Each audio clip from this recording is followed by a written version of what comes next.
అదే ఇంటికి ఏమన్నా తీసుకుపోయినా అనుకో నా పిల్లలు కూడా హ్యాపీగా తింటారని చెప్పి తన కడుపు మార్చుకొని ఇంటికి మీ నాన్న వస్తాడు బాస్.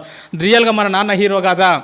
ఎన్నోసార్లు ఒక్కసారి ఇంటికి వెళ్ళిన తర్వాత నాన్న నీతో ఫ్రీగా ఉంటే అడగండి, నాన్న నీకు ఎన్ని కష్టాలు ఉన్నాయని చెప్పి పెద్ద చిట్టా చెప్తాడు బాస్. ఎన్నో అప్పులు ఉన్నాయి నాన్నకు, ఎన్నో ప్రాబ్లమ్స్ ఉన్నాయి నాన్నకు. అమ్మ మీరు ఆడపిల్లలాగా పుట్టినరు, రియల్గా మీ అమ్మ నాన్నకు సెల్యూట్, మిమ్మల్ని చదివిపిస్తున్నారు. మీ రియల్గా సెల్యూట్ వాళ్ళకి. ఎందుకంటే ఆడపిల్ల పుట్టిందని చెప్పి చాలామంది బాధపడుతూ ఉన్నారు.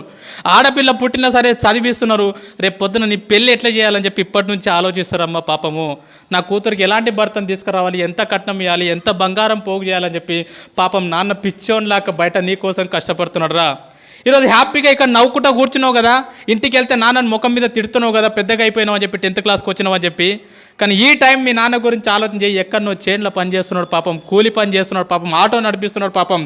365 రోజులు నీ కోసం పని చేసేటటువంటి కష్టపడేటటువంటి పిచ్చోడురా మీ నాన్న.